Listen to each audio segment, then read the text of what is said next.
नमस्कार दोस्तों, स्वागत है आपका गिरी फेम एजुकेशन में एक बार फिर से। उम्मीद करती हूँ आपकी पढ़ाई अच्छी चल रही होगी। चलिए स्टार्ट करते हैं लेसन को। ये रहा आज का पहला सवाल। वेदांता की अंतरिम मुख्य कार्यकारी अधिकारी के रूप में नियुक्त किया गया है सुनील दुग्गल को।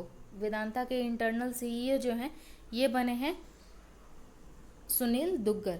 किस राज्य ने स्व घोषणा सेल्फ डिक्लेरेशन इन कोविड-19 ऐप लॉन्च किया है? इन कोविड-19 ऐप लॉन्च किया है नागालैंड ने। आवश्यक सेवाओं के वितरण के लिए हाल ही में अरुणाचल प्रदेश के किस जिले में मी बडी ऐप लॉन्च किया गया है? अभी एग्जामिनेशन में, ये लॉकडाउन के बाद जो भी एग्जामिनेशन होंगे उसमें कोरोना वायरस के जो इम्पैक्ट हैं, तो इसमें आपके लिए बहुत इम्पॉर्टेंट होने वाला है कि किस सरकार ने कौन सा ऐप लॉन्च किया है, कितना फंड किसने सपोर्ट किया है, और सबसे ज़्यादा तबाही या फिर कोरोना की वजह से कितना जीडीपी रेट में डिक्रीज हुआ। मतलब कोरोना से रिलेटेड आपका काफ़ी इम्पॉर्टेंट सवाल है, इसलिए इसे स्किप नहीं कीजिएगा। आवश्यक सेवाओं के वितरण के लिए हाल ही में अरुणाचल प्रदेश ने, ये लोहित जिला है अरुणाचल प्रदेश में, वहाँ मी बडी नाम का ऐप लॉन्च किया गया है। कोरोना वायरस से लड़ने के लिए किस राज्य ने टीम 11 की स्थापना की है? टीम 11 की स्थापना की है उत्तर प्रदेश की सरकार ने। संक्रमित लोगों की लोकेशन ट्रैक करने के लिए भारत सरकार ने किस ऐप को पेश किया है? तो संक्रमित लोग को ट्रेस करेगा, यह है कोरोना कवच। कोरोना कवच ऐप है जहाँ पे जो भी इन्फेक्टेड पीपल हैं, जिनको भी कोरोना का संक्रमण हुआ है, उनके लोकेशन को ट्रेस करेगा ये कोरोना कवच। राष्ट्रीय आधुनिक कला संग्रहालय ने 29 मार्च 2020 को अपना कौन सा स्थापना दिवस मनाया? तो राष्ट्रीय आधुनिक कला संग्रहालय अपना 66वां स्थापना दिवस मनाया 29 मार्च 2020 को। सांसद सदस्य स्थानीय क्षेत्र विकास एमपी लैड्स किस मंत्रालय के अंतर्गत आती है?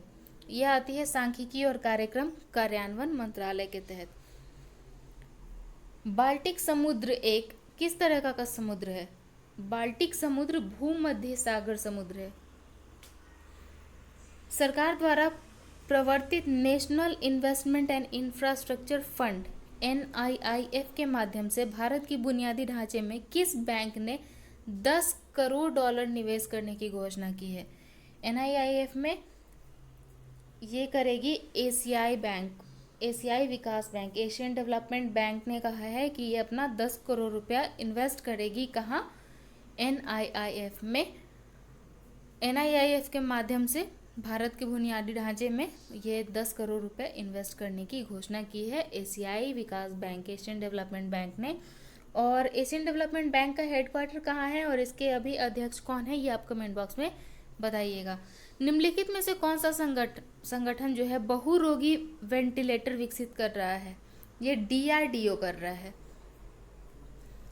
अंग दान प्रत्यारोपण में कौन सा राज्य तमिलनाडु से आगे निकल गया? पहले तमिलनाडु था, अब तमिलनाडु से आगे हो गया है महाराष्ट्र। किस बैंक ने लॉकडाउन को संबोधित करने के लिए अपने ग्राहकों के लिए 5 विशेष आपातकालीन ऋण पेश किए हैं? ऐसा किया है इंडियन बैंक ने। इंडियन बैंक ने अपने कस्टमर के लिए 5 तरीके का आपातकालीन ऋण पेश किया है। नेमाई घोष किस फील्ड से रिलेटेड थे? तो नेमाई घोष फोटोग्राफर थे, इनका हाल ही में निधन हो गया है।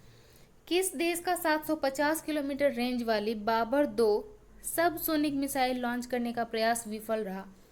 पाकिस्तान ने बाबर 2 लॉन्च किया था, इसकी रेंज थी 750 किलोमीटर और ये मिसाइल फेल हो गया है। इनका प्रयास जो है वो विफल रहा। कोरोना वायरस के लिए एंटीबॉडी परीक्षण सोरोलॉजिकल टेस्ट शुरू करने वाला दुनिया का पहला देश कौन सा है? तो एंटीबॉडी परीक्षण शुरू करने वाला दुनिया का पहला देश अपना भारत है।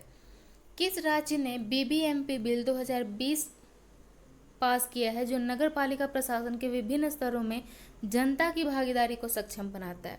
जनता की भागीदारी को सक्षम बनाएगा नगर पालिका प्रशासन में। BBMP बिल पास किया है कर्नाटक ने। कौन सा राज्य 148 करोड़ रुपए का एक इलेक्ट्रिक वाहन पार्क और 500 करोड़ रुपए का डेटा सेंटर पार्क स्थापित करेगा? तो यहाँ पे सवाल ये भी है, इसका पहले आंसर जान लीजिए। ये करेगा तमिलनाडु की सरकार ने, ऐसा कहा है। और सवाल ये भी आ सकता है कि तमिलनाडु में इलेक्ट्रिक वाहन पार्क और डेटा सेंटर पार्क बन रहा है, दोनों के लिए कितना फंड दिया गया है? तो इलेक्ट्रिक पार्क के लिए 148 करोड़ रुपए और डेटा सेंटर पार्क के लिए 500 करोड़ रुपए। सवाल ये पूछा जाए कि इलेक्ट्रिक वाहन पार्क और डेटा सेंटर पार्क कहाँ बन रहा है? तो तमिलनाडु में बन रहा है। ये तो सवाल मैंने यहाँ पूछा ही हुआ है। तमिलनाडु के सीएम अभी कौन है और गवर्नर कौन है, ये आप कमेंट बॉक्स में बताइएगा। यक्षगान किस राज्य एक सांप्रदायिक नाटक और नृत्य शैली है? ये यक्षगान जो है वो कौन से राज्य का सांप्रदायिक नाटक और नृत्य शैली है? ये है कर्नाटक का। कर्नाटक में ये नाटक और कर्नाटक में ही इस तरीके का सांप्रदायिक नाटक और नृत्य होता है, ये है यक्षगान। किस आईआईटी ने कोविड-19 परीक्षण किट प्रोबे फ्री डिटेक्शन असे विकसित की है?